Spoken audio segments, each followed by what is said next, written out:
Thank you for joining us today at Homestead for Life. Today we are going to make ham and bean soup. So what I've done is heat up the jars a little bit on the stove in hot water, right? They're not going to be super hot because I'm putting cold things in them, and then I'm going to be putting warm water in them, but they are warm. So our ingredients, we've got our chopped up ham, we've got our Great Northern beans, celery, carrots, onions, our dehydrated garlic powder that we made a few months ago, and our seasonings. We've got some pepper, we've got some mustard, some bay leaves, and we're going to leave out the salt because you can add that as you want when you actually prepare to eat your soup. So step one, we are going to put whatever your desired amount of ham into your jars, and you can measure it out if you're actually checking or counting calories for these. I'm not. I just really don't like making the recipes on the stove and pouring them into the jars like we did the chicken soup last time. And then at the end of it, the jar looks empty. So we are going to add the things in and raw pack them. So cold food items, hot water added, and then pressure canned. So soups get pressure canned for an hour typically without any pastas or rices or things like that. Your beans have to be cooked beforehand. Okay, you cannot put dry beans. They have to be cooked, they have to have soaked, absorbed all that water because they will expand and it will mess things up. You know, this piece of ham is just too big and chunky. So that being said, we cooked our beans already the other day. Normal bean cooking process, you boil some water, let them sit for an hour, rinse them off. Fun. All right, so pretty even amount of ham in all my jars. So about a quarter full of ham because I like a lot of meat, a lot of oomph to my soups. I forgot the most important ingredient, my bomb diggity apron. I'm sorry guys, you missed out on seeing my cool apron for all of like 3 minutes there. My bad. The next thing we're gonna do is add our beans. So whatever that magic ratio is, I'm putting about a half cup in each pint jar here.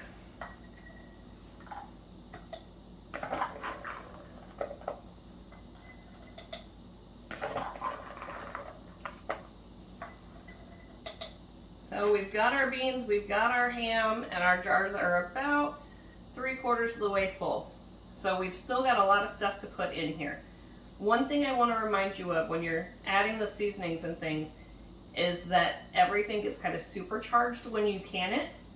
So we want just a little bit of those things. So carrots are one of our main things, our main vegetables. So we're not going to be so stingy with the carrots. But the onions, the celery, and then of course our regular seasonings, those we're going to be a little stingier with. And then we want to make sure we leave 1-inch headspace. So as this has not been an exact science so far, slightly different amounts in each of them, but we want to make sure we keep 1 inch, and we still got more to put in there. So a little bit of onions,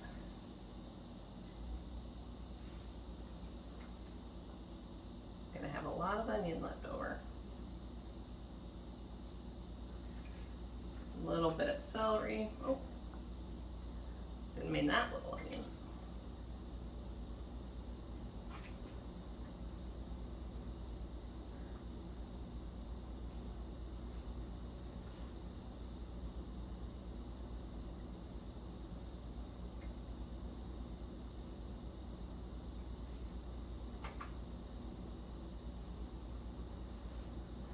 Alright, and then our seasonings. So I love garlic and onion. I pretty much cook just about everything with it.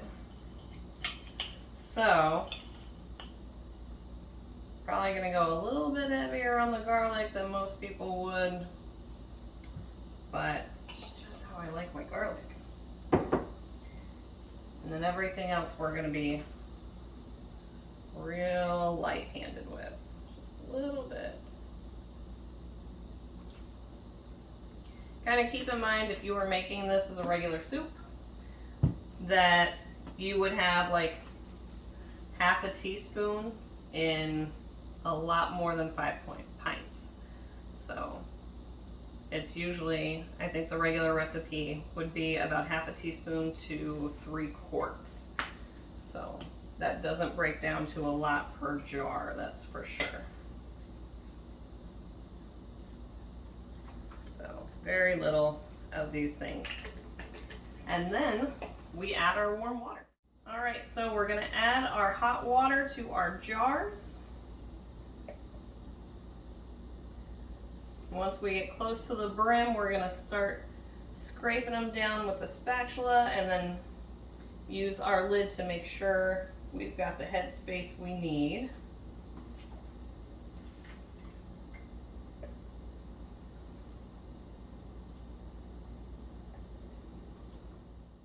Okay.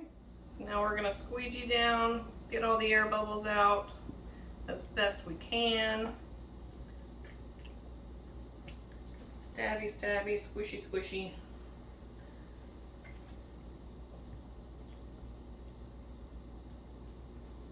And then top it back off with enough water to get to that 1-inch headspace. That one was darn close. And we're just going to do that for the rest of them. All right, so we've squished everything down, we've topped them off, we've got 1 inch of headspace. Now we're gonna clean our rims before we get our lids out. So we always wanna clean the rims of the jar. I'm using distilled white vinegar to do it. This makes sure that there's no debris, there's no nothing, there's no fat or grease or anything like that that's gonna get in the way and impede the seal of that jar. And then the remaining vinegar in my little dish, I'm gonna put in my canner. All right, now we want our other pot of simmering water. So we're gonna get our lids out of there. Plop them on here. And I could not count when putting my lids in. I have an extra lid. It's okay.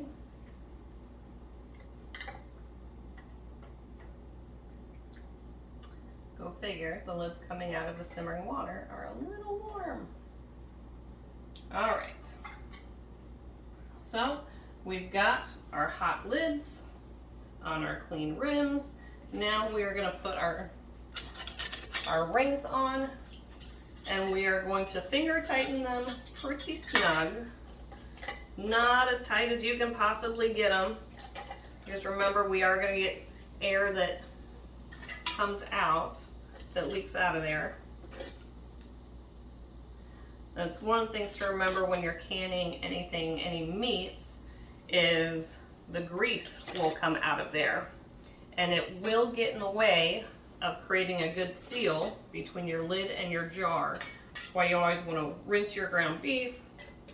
You want to kind of get whatever fat, whatever excess fat you can off your food items before canning them. So now we're going to squeeze all these into our canner. And then we're gonna pour the simmering hot water in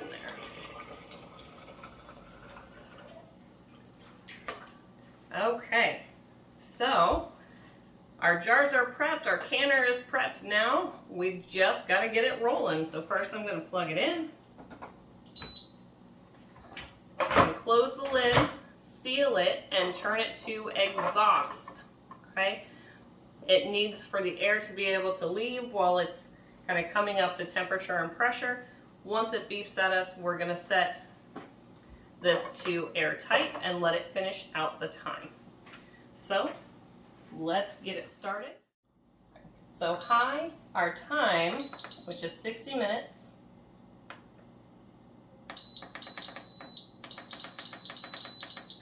And then start. So what this is going to do, it's going to start heating up. It's going to count down from E10 to 0. And somewhere between 0 and E3 is when you're going to come over and you're going to switch this to airtight. Okay? Then once the pressure hits the right spot, it's going to start counting down from 60 minutes down to 0. So I will see you then. All right, it's beeping. We're at E0. We're going to switch it to airtight. And that's it. We wait for the timer. Our timer has run down, so our pressure cooker has turned off. So now what we're going to do is unplug it and let it sit for an hour. It's been an hour, so we are ready to open up this canner. In that hour, all the steam has released, nothing left exhausting out, but we're still going to open it carefully away from us. I really do love the hinged lid. Did you hear it pop? One of them popped. I never can get the first one out. Another one popped.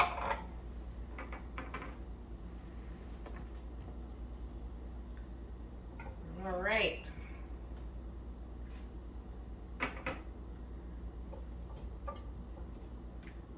Let's see what we got so far.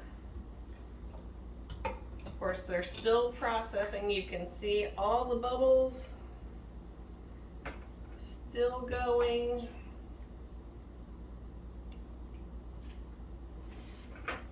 But I've got, let's see. Actually, it looks like 4 of them. Oh, no, that one wasn't. 3 of them have already popped. These 2 have not. But I'm sure as soon as I turn the camera off, they are going to. I'm gonna turn it off now. No, they're gonna wait us out. But already 3 of them have popped. The other 2 will probably pop as they cool overnight. Thanks for watching.